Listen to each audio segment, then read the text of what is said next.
Quero convidar você rapidamente, hoje é manhã de ceia, a abrir a sua Bíblia no Evangelho de Mateus, no capítulo 12, no verso 20. Quem achou, diz um amém. Glória a Deus, bastante gente. 12, 20. Vamos ter uma reflexão na palavra para participarmos da ceia do Senhor. O tema dessa palavra é curados para servir. Hoje é manhã de ceia e a Bíblia diz que a profecia do Messias é pelas suas pisaduras nós somos sarados. Então ele é fator de cura para a nossa vida e o tema dessa manhã é curados para servir. Tem um texto que diz assim: não esmagará a cana quebrada, nem apagará a torcida que fumega.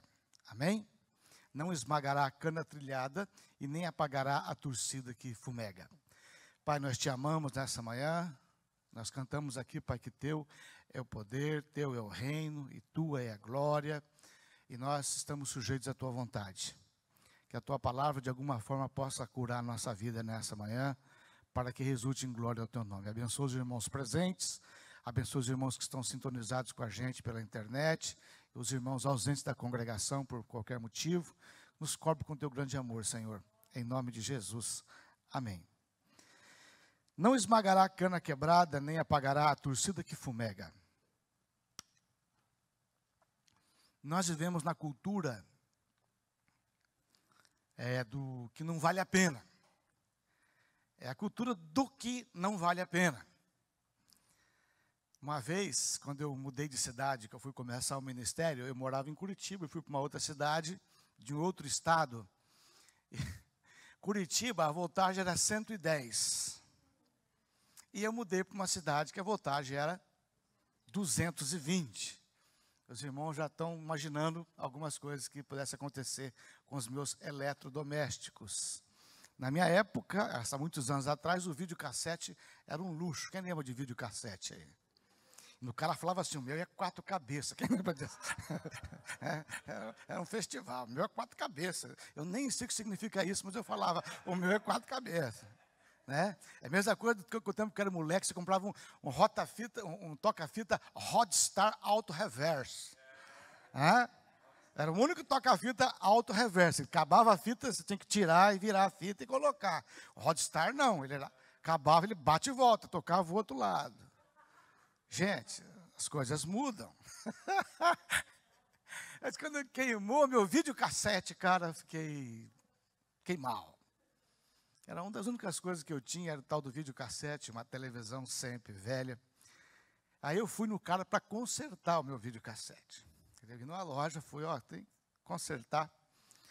Aí o cara olhou e falou uma coisa para mim, bem assim: não vale a pena. Fica mais caro você consertar. Mais barato, vale a pena você comprar um novo, já tem aí mais moderno, você vai gastar tanto a mais e você vai ter equipamento novo. Se você consertar isso daqui, não vale a pena. E aí eu ponderei, ele tinha razão. Não comprei o novo porque não tinha dinheiro, mas não valia a pena consertar efetivamente. Sabe, e isso é uma coisa interessante, porque é a cultura. Nós vivemos na cultura do que não vale a pena consertar. Aquilo que funciona, não vale a pena você tentar fazer a manutenção e a restauração disso. A cultura do descartável, da facilidade. Ok, quando você usa isso para eletrodomésticos, para objetos, legal, é inteligente. Você economiza, você se atualiza. Mas acontece que nós transferimos este conceito para outras áreas da nossa vida, inclusive para relacionamentos. Para projetos, para sonhos. Se a coisa não acontece muito como eu quero que aconteça, então, rapidamente eu descarto. Sim ou não? Eu sou eletivo com as minhas amizades, com os meus projetos. Se uma pessoa não responde como eu gostaria que ela respondesse, eu risco essa pessoa do meu relacionamento e vou procurar uma nova. Mas esse texto diz que Deus não despreza aquilo que não funciona bem.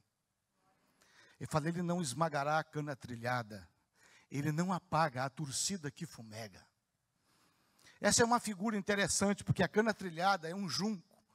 encontrado na margem dos rios, que se usava para fazer o papiro, papéis e outras coisas mais.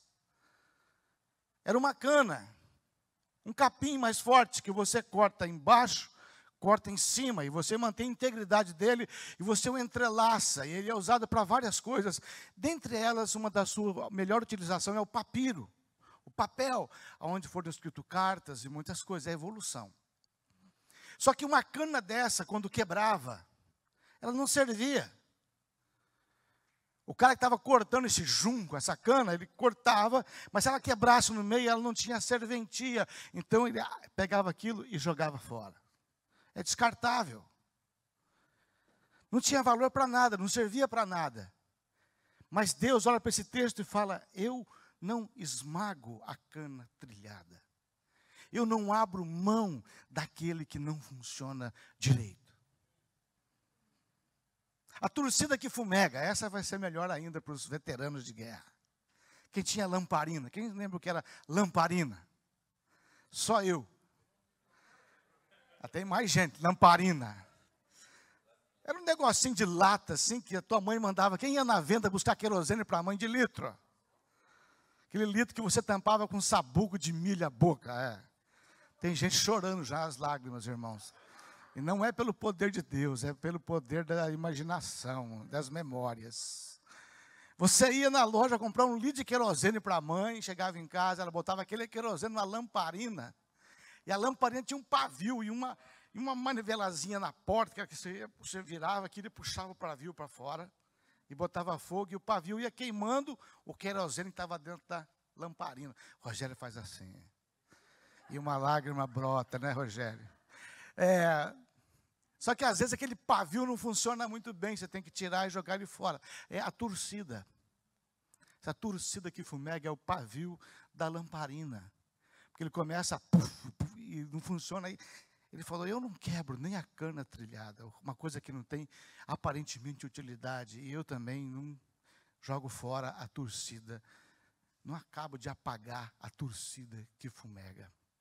É uma figura falando que nosso Deus é um Deus maravilhoso, é um Deus da restauração, da cura, da libertação, da regeneração.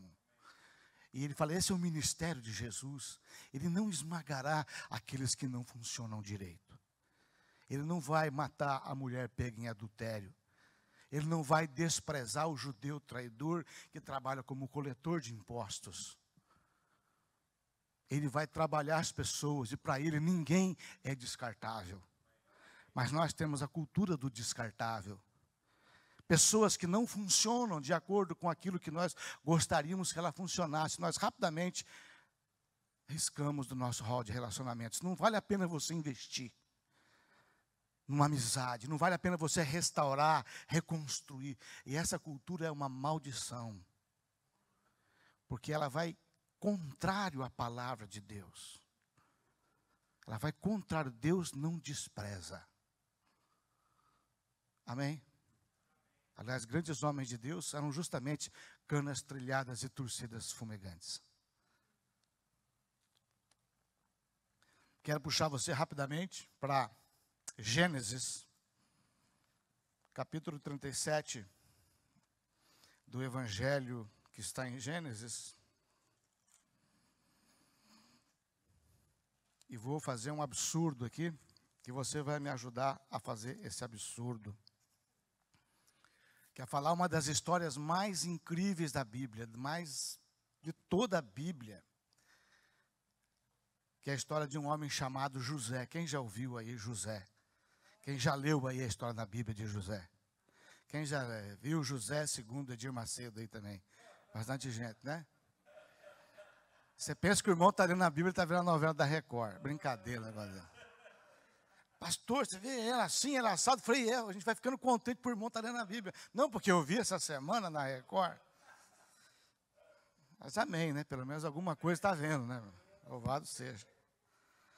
Mas tem registra, são 13 capítulos. É uma saga falando de José.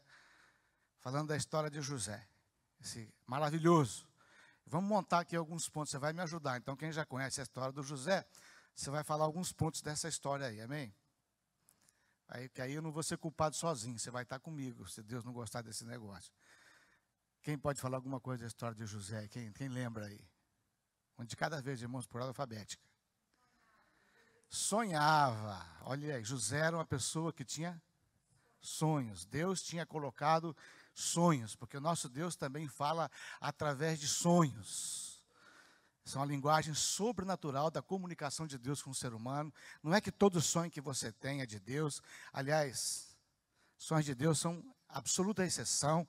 Os demais sonhos são a pizza de calabresa que você comeu igual um louco. E aí você tem esses sonhos lá e acha que é de Deus, né? Mas é um recurso que Deus usa, segundo a vontade dele, para muitas pessoas. José era um homem que tinha o quê? Sonhos. Qual era o sonho? Quem lembra qual era o sonho de José que ele tinha?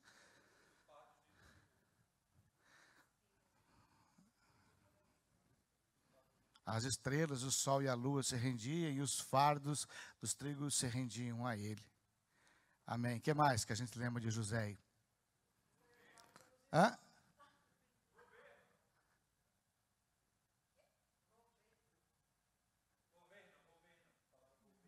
Governador. Um dos homens mais importantes da história do Egito. Alguém mais falou? Odiado pelos seus irmãos. Por causa da sua integridade. A Bíblia diz que José era íntegro. Ele tinha um espírito excelente, diferente dos seus outros irmãos. E quando os seus irmãos faziam coisas erradas, ele contava para o seu pai. E por isso seus irmãos também o odiavam. Aliás, porque ele tinha a predileção do pai, porque ele era filho da mulher do amor de Jacó, Raquel, ele era filho de Raquel. Raquel era o grande amor da vida de Jacó, e ela morreu por ocasião do parto de Benjamim. Então José e Benjamim era o que lembrava da esposa amada dele. Aliás, a história de José é complicadíssima, né? Porque essa família de Jacó era muito pior do que a minha e a sua.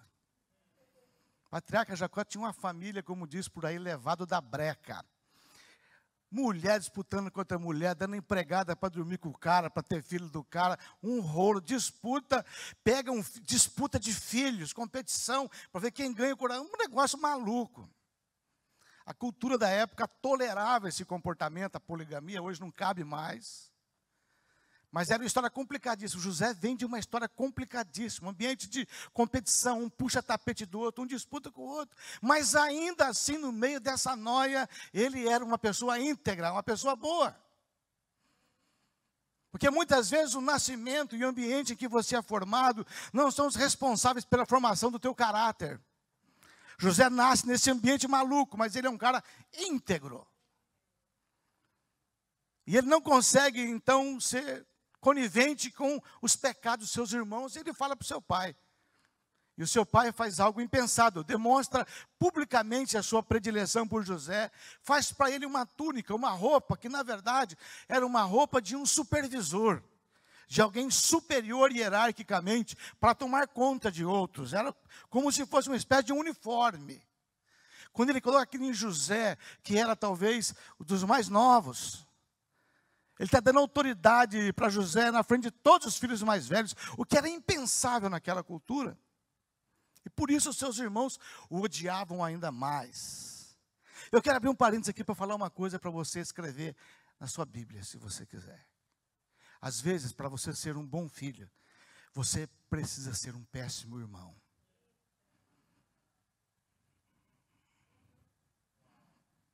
Grava isso. A igreja está podre por conivência com irmãos em pecado, com safadeza, com desvio moral. Mas você quer manter a amizadezinha com o seu irmão, e você desagrada o pai. Muitas vezes, para você agradar o pai, você tem que desagradar o seu irmão. Às vezes, bons filhos têm que ser péssimos irmãos. Gravou? Guarda isso, porque você vai dar conta disso. E José era assim. Ao ponto que os seus irmãos o venderam, articularam a sua morte. Os irmãos conhecem. Jacó manda ele no campo para saber o que os outros filhos estão fazendo, para dar uma fiscalizada. José vai, 17 anos ele tem nessa época. Você imaginou José indo ver os seus irmãos, estão no campo. José vai com o seu skate, com o seu bermudão, chapeuzinho virado para trás. O pessoal vê de longe assim, fala, lá vem ele. Quem? O dedo duro, o sonhador, o santinho. Aquele que nos entrega para o pai.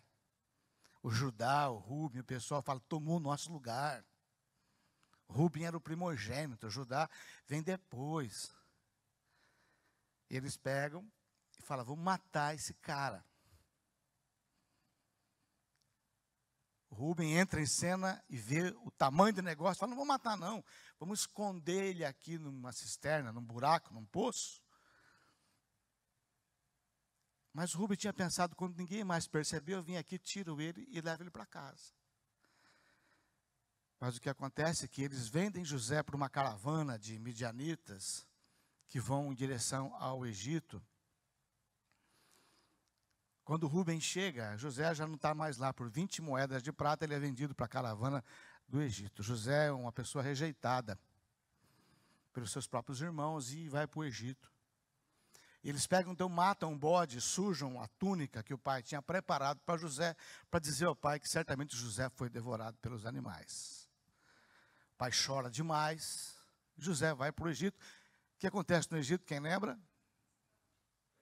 Vai para onde? Potifar. Alto funcionário de Faraó, Potifar, compra José no mercado de escravo, vai para casa. Mas a Bíblia diz que Deus era com José, e na casa de Potifar, tudo que ele faz prospera. Onde ele bota a mão, e Potifar discerne que nele está uma bênção. Quem quer essa unção para a sua vida aí? Olha aí, hein? Aleluia. O favor de Deus era com José. E aonde ele estava, ele se sobressaía. E ele gera muito ganho para o seu patrão, e ele tem honra na casa. Mas José, a Bíblia diz que ele é filho de Raquel, e Raquel era uma mulher bonita. O texto que descreve a Raquel fala, ela era bonita. E aí o que acontece? José é um cara bonito, puxou a mãe, não puxou Jacó. Cara inteligente, vai bem, próspero, tem autoridade na casa, é íntegro, fala bem, carismático, jeitoso. A mulher do Potifar bota o olho no guri e fala, é ele. E a Bíblia diz que sistematicamente ela fica chamando aquele rapaz para a cama dela e ele não vai. Mesmo estando carente, mesmo podendo justificar, mesmo podendo falar, todo mundo me traiu, me sacaneou, ninguém, então agora também eu vou fazer o que me dá na telha. Ele mantém a sua integridade, fala, olha, o meu patrão colocou sobre tudo sobre essa casa, eu posso fazer tudo, menos você. Eu não ia pecar contra o meu Deus. Olha o coração de José, nele há um espírito excelente. Os irmãos conhecem a história. A mulher tenta atacar ele sexualmente. Ele foge, nu, a roupa dele fica na mão dela. Ela chama os outros empregados e fala, ele tentou me agarrar. Esse hebreu veio aqui para nos humilhar. Quando o marido chega, ela fala, olha, aquele rapaz que você comprou, que você trata ele aí, olha o que ele tentou fazer, tentou me estuprar, tentou me... O Potifar fica bravo e coloca José na cadeia, vai para a cadeia. Mais uma vez, ele é injustiçado, é colocado na cadeia. E na cadeia, o que acontece na cadeia? Quem lembra? Antes dos sonhos. Ele chega na cadeia e tem o seu espírito excelente. O cara responsável pela cadeia vê nele alguém diferente. Coloca eles para supervisionar os presos, coordenar. Ele é o cara. Quero abrir um outro parêntese aqui. Contar uma historinha também. Para mim e para você. Diz que tinha um camarada andando na rodovia a pé, parou um carro com uma família dentro, na entrada de uma cidade. O cara estava na rodovia andando a pé, a família veio, parou o carro, e aí o cara do carro chamou ele veio e falou, o negócio é o seguinte, quero te fazer uma pergunta. Aí o camarada que estava andando na rodovia falou: o que você quer saber? Como é que é essa cidade aí? O cara falou assim: essa cidade é maravilhosa. Essa cidade é incrível, as pessoas aqui são incríveis, amorosas, simpáticas, carismáticas, generosas. Você faz relacionamentos aqui e prospera com muita facilidade. Assim é esta cidade aqui. Por quê? Não, porque eu estou me mudando para cá. E a cidade que eu me mudei era exatamente assim. E eu estava com medo de mudar para uma cidade que fosse estar diferente da cidade que eu mudei. Seguiu feliz em direção à cidade, e parou outro carro com outra família, a mesma história. O camarada chegou e falou: ei, como é que é essa cidade aí? E o rapaz perguntou: como é que era a sua cidade? A minha cidade era horrorosa. Pessoas fofoqueiras, invejosas, indiferentes. Pessoas que não titubeavam em falar mal, em puxar o tapete. Pessoas traíras. Como é que é essa cidade aí? Ele falou: essa cidade aqui é exatamente igual à cidade que você deixou. Nós fazemos os nossos ambientes. Nós construímos a qualidade e o padrão dos nossos relacionamentos. José, aonde ele está, ele não é afetado pelo meio. Ele constrói no meio, aonde ele está, relacionamentos saudáveis. Porque ele é uma pessoa de Deus. Vou sair dessa igreja porque é muito ruim. Como é que é a outra igreja? É igual a igreja que você deixou. Porque o problema às vezes não está na igreja. O problema às vezes não está no ciclo de relacionamentos. Está na sua incapacidade de lidar com as coisas ao redor de você. Fecha parênteses. São parênteses. José fica na cadeia e acontece que Faraó entra numa rota de colisão com seus oficiais. E entre eles, um copeiro e um padeiro vão para a cadeia. José na cadeia vê esses dois presos em celas especiais. Chega neles e vê que eles estão tristes. Eles tiveram sonhos, acordaram preocupados. José chega e fala: o que está acontecendo com vocês? Outra coisa interessante, que o José, apesar de tudo, é uma pessoa que se importa com os outros. Espírito de excelência na vida dele. Passando por lutas, preso injustamente, traído, rejeitado. Mas havia no coração dele o espaço de saber como o outro está. Precisamos ser como José, ter um espírito excelente. Parar de ser egoísta, ficar mergulhado dentro da nossa própria loucura. No meio dessa loucura da vida de José, ele parou para olhar para o sofrimento de outra pessoa. O egoísmo é uma marca negativa da igreja. Só pensa em você, só olha para você. Os outros não existem. Por isso que você está afundando. E vai continuar afundando se não mudar esse negócio. José chega neles e conversa com eles, eles relatam sonhos. E José fala que, olha, Deus pode mostrar o que é isso. Ele pega o sonho do copeiro e fala: olha, 3 dias, Faraó vai perdoar você e vai te restituir na sua antiga função. Isso significa o teu sonho. O padeiro se animou e falou: e o meu? O teu é o contrário. Daqui 3 dias o Faraó te chama e vai cortar a tua cabeça. E ele fala para o copeiro: quando você for restituído, fala de mim para o Faraó, porque eu estou aqui injustamente. Minha vida é só injustiça. Aí vai. Faraó tem aquele sonho, quem lembra do sonho do Faraó? É esse mesmo. Ele acorda perturbado do sonho e ele chama os seus conselheiros e fala: como é que é esse negócio? Ninguém consegue adivinhar os sonhos de Faraó. Aí o copeiro se lembra: olha, quando eu estive na cadeia, um jovem hebreu interpretou os meus sonhos. Eu acho que ele tem essa habilidade. Traz para Faraó. José se maqueia, se produz, entra na presença do Faraó, a maior nação da terra, o mais poderoso da terra, e fala para Faraó: Deus te deu esse sonho. E quem pode dar a interpretação não sou eu, não, é Deus. E o teu sonho é o seguinte, Faraó: as 7 vacas gordas que você vê sair do Nilo são 7 anos de muita prosperidade. 7 vacas magras são anos de muita miséria que vão vir sobre a terra, uma grande fome. E o mesmo é com as espigas de milho. Deus está te mostrando o que vai acontecer, Faraó. E, meus irmãos, essa história é conhecida em todo o mundo. 7 vacas gordas, 7 vacas magras. Todo ministro da economia de qualquer país, ainda que não seja cristão, conhece essa história. Qualquer país, qualquer ministro da economia de qualquer país do planeta conta essa história para você. Palavra de Deus. 7 vacas gordas, 7 vacas magras. José fala, olha, você tem que pegar uma pessoa capaz. E você tem que pegar 20% de cada colheita do ano, cada produção, a tua produtividade, e você tem que construir cidades, depósitos, para guardar, porque você vai ter quando chegarem os 7 anos de fome e escassez. Você tem que levantar alguém com essa capacidade. Faraó, então, tocado por Deus, evidentemente, fala, quem poderia? Quem nós poderíamos escolher, senão você?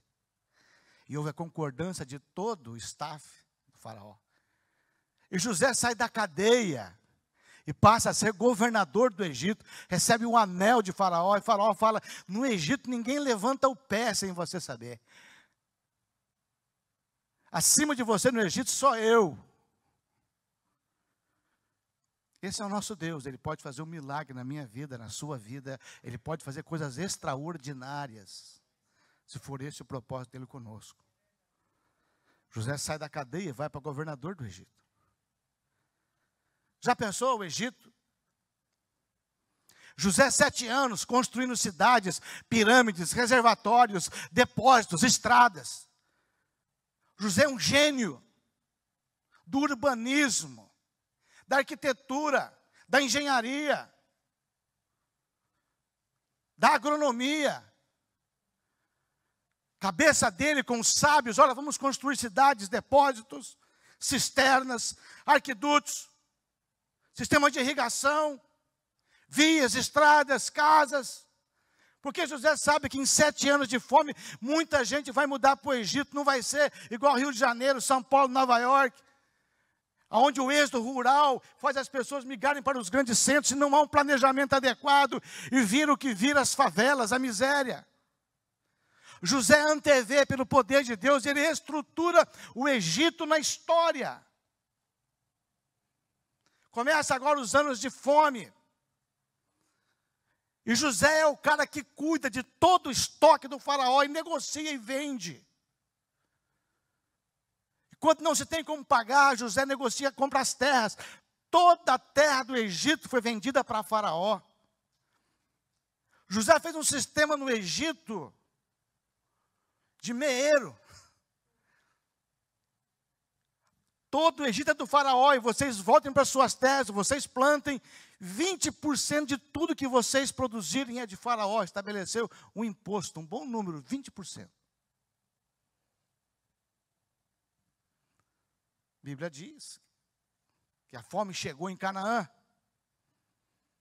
Segundo ano de fome, imagina, você não tem plantio, não tem nada, é fome, fome. Alguém fala para Jacó que no Egito tem comida, Jacó fala, vamos para o Egito. Vocês sabem a história, os irmãos vão para o Egito. Quando os irmãos chegam no Egito, José era o cara que lidava diretamente com os negócios. José agora é um egípcio, a roupa dele é de egípcio, o cabelo, a maquiagem, tudo dele é de egípcio, os ouros. E ele casa no Egito com uma mulher chamada Azenate. O nome dele agora não é José, é Zafenate Paneia. Ele tem 2 filhos com Azenate. Um filho que coloca o nome de Manassés e fala, olha, o Senhor me fez esquecer das minhas angústias. Ele tem o segundo filho que coloca o nome de Efraim e fala, o Senhor me prosperou na terra da minha aflição. Ele é o governador do Egito. E ele vê os seus 10 irmãos chegarem. Algo acontece dentro do coração de José. Porque ninguém coloca o nome desse no filho se estiver liberto. O Senhor me fez esquecer, mas ele vê Manassés todo dia, toda hora. O nome do guri é, olha, me traíram. Ele quer esquecer o quê? Não quer esquecer nada, ele está doente. Ele está próspero, mas seu coração está amargo, está ressentido. Tem coisas dentro do coração de José. Tem Efraim, fala, é a minha aflição, mas Deus me deu vitória no meio da minha aflição. Ele não esquece de nada. E quando ele olha os seus irmãos, algo acontece dentro dele, que ele lembra do dia que foi jogado na cisterna, onde ele ficou gritando, por favor, não façam isso comigo. Eu sou seu irmão, filho do nosso pai. Ele gritou, angustiado, e andou por caravana de escravos, foi para a cadeia, foi caluniado. E agora ele viu os responsáveis ali. Irmãos, eu não consigo pensar o que é isso. Se eu estou no lugar de José, eu já mando matar os caras ali mesmo. Mas José era melhor do que eu, graças a Deus. Toda a história vai. Os irmãos sabem, ele faz uma artimanha, ele segura um dos irmãos ali e fala, vocês só vão soltar o teu irmão se vocês trouxerem o irmão mais novo de vocês, Benjamim. E eles entram em parafuso e falam, é Deus nos castigando, falando em hebreu. Em hebraico, achando que José não entendia. Está vendo? O nosso pecado nos alcançou, estamos sendo castigados por Deus. O que nós fizemos para o nosso irmão quando ele gritava para a gente não matar ele. E José escuta isso e sai chorar. Porque ele vê que alguma coisa mudou na vida dos seus irmãos, que não eram mais os mesmos. Mas eles se mantêm firmes, eles voltam para lá. Lá, Jacó manda eles de volta, porque acabou a provisão comprada. E aí eles falam, temos que levar Benjamim conosco. Senão ele não vai nem nos receber e vai nos tratar como espião e vai nos matar. Jacó fala, então leva o Benjamim. Mas também leva, negócio interessante isso, leva para ele um pouquinho de bálsamo, um pouquinho de mel, um pouquinho das frutas aromáticas. Dá para falar, dá para esse governador, dá para esse homem, que Jacó não tem nem ideia que é José. Porque para Jacó, José já está morto há muito tempo. Sabe o que é um pouquinho de mel, um pouquinho de bálsamo? Imagina que alguém abra uma agenda para você fazer uma visita para o Donald Trump. Quem queria ir? Né? Quem é de Minas Gerais aqui? Tem alguém de Minas Gerais aqui? Tem, Marinho, só podia ser o Marinho. Ricardinho também. Aí alguém agenda uma conversa com o Trump. Vai o Marinho e vai o Ricardo. Vamos conversar com vocês, comprar um terno melhor, sapato. Aí a Sueli faz assim, olha, leva essa cumbuquinha com doce de leite de Minas para o Trump.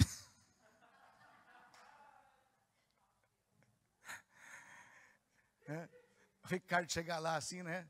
Tira do Borná, né? Lembra do Borná? Tira do Borná, aquele vidrinho com, seu Donaldo Trump. Potinho de doce de leite de Minas Gerais, um queijinho em cima aí também, uma goiabada, para mandar brasa. Né? Quem é louco de levar um negócio desse para o Trump? Ninguém. Né? Mas Deus toca José e fala, manda. Toca os irmãos e leva isso. Ele não sabe quem está lá. Governador do Egito, o cara tem a mesa principal, tem todos os grandes chefes, toda a culinária disponível. Aí chegam os caras, daí abrem um saquinho e dão para ele assim um pouquinho de bálsamo, um pouquinho de mel. O grande Zafenate Paneia, o segundo cara do Egito.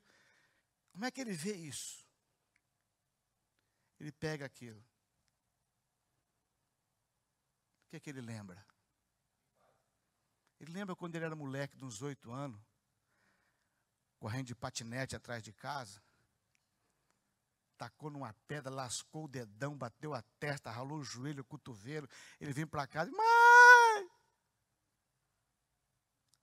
A Raquel senta com ele, abre o bálsamo, passa na ferida dele, conta as histórias de Jacó, de Labão, de Abraão, diz que ele é um menino especial, e o guri recebe esse bálsamo desperta em José memórias. Quem precisa de um pouquinho de bálsamo na sua vida, um pouquinho de mel? Boas lembranças, sua mãe, momentos bons, o mel era alimento. Em Samuel, a Bíblia diz que Jonatas tocou o mel que não era para tocar e comeu. A Bíblia diz que os seus olhos brilhavam. Quem precisa de brilho para os olhos? Quem precisa voltar a sonhar? Quem precisa voltar? É cura para José.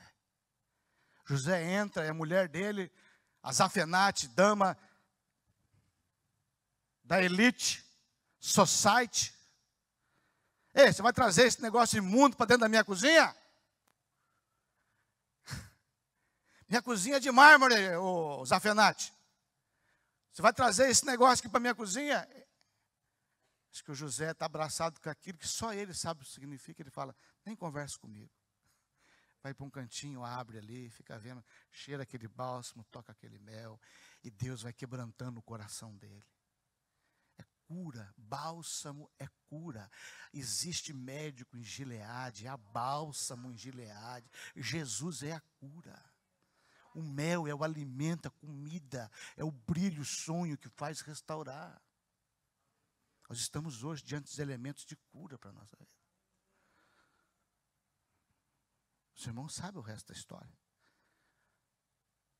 José chora e é curado, liberto, e se revela aos seus irmãos, e traz o seu pai, e os coloca na terra principal do Egito, terra de Gozen, arruma emprego no governo para 5 dos seus irmãos.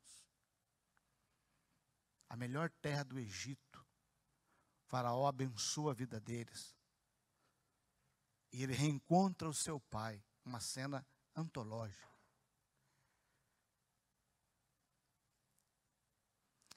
E José foi curado. A maior prova da cura de José foi quando os irmãos, quando morreu Jacó, falaram, agora ele vai nos matar. Nosso pai morreu, não tem quem segura ele. Agora ele vai se vingar de nós. Eles procuram José e falam, olha, a gente está com medo, porque o pai morreu, e a gente acha que você está tolerando a gente, porque o nosso pai ainda está vivo. E José fala, não, foi Deus que fez isso. O mal que vocês intentaram me fazer, Deus transformou em bênção, para manutenção da vida da terra e de vocês. Fiquem tranquilos. E abraçou os seus irmãos.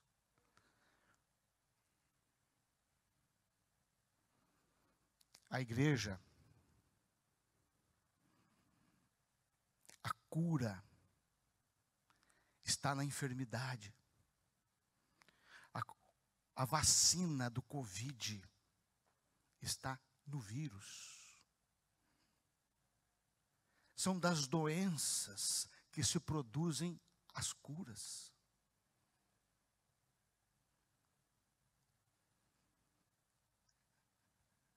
A igreja que foi pisoteada, nós que tivemos uma vida de cana trilhada, tivemos experiências tão negativas na nossa história, traição, mentiras, trapaças, abuso de todos os tipos, que nos transformou em pessoas às vezes feias, desconfiadas, incapazes de amar, de se expressar.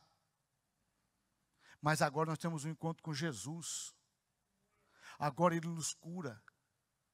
E a nossa enfermidade tem ingredientes para ser fator de cura para o mundo que está aí fora. O mundo está com fome, fome de amor, fome de significado, fome de perdão. O mundo está preso no pecado, no ódio, na falta de esperança. E quando a igreja ficar curada, nós somos a resposta de Deus para o mundo caído. Tem gente se divorciando, pensando em suicídio e mudar de sexo. E nós precisamos ser curados, porque nós somos respostas de Deus para esse pessoal que está aí fora. E se nós não permitirmos que Deus nos cure, nós não podemos ser fator de cura para as outras pessoas. Se o nosso coração é cheio de de malícia, de ressentimento, de amargura, de autocomiseração, de ódio, de individualismo, egoísmo, nós não somos cura para ninguém.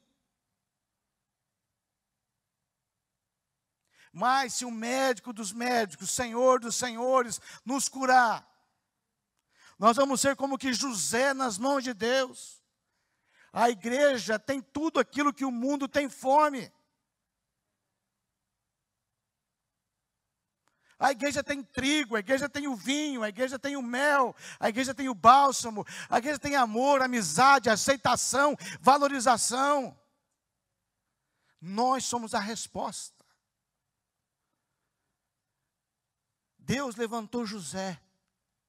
E eu me atrevo a dizer nesta manhã que Deus levantou a minha vida e a sua vida.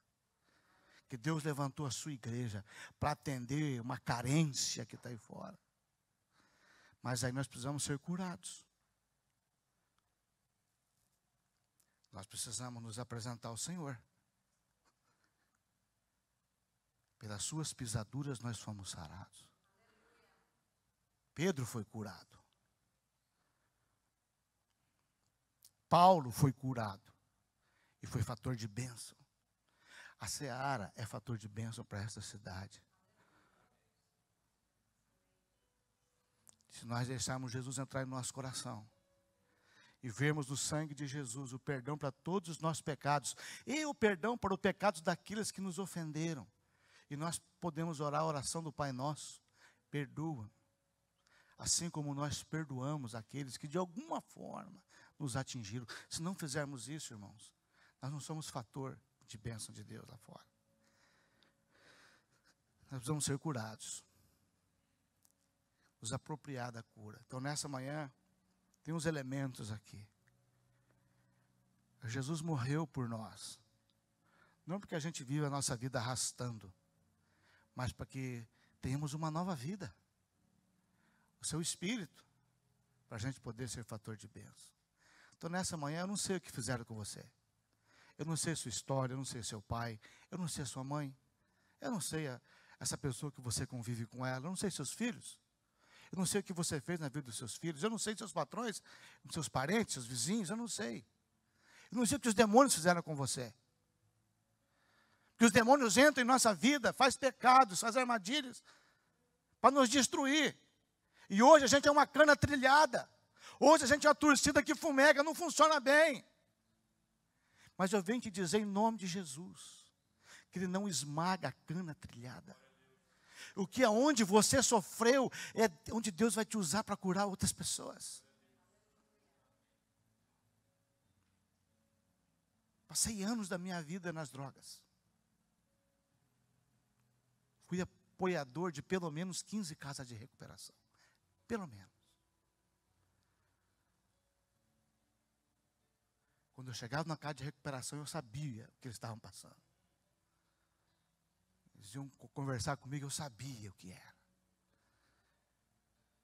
Passei por lutos, por perdas.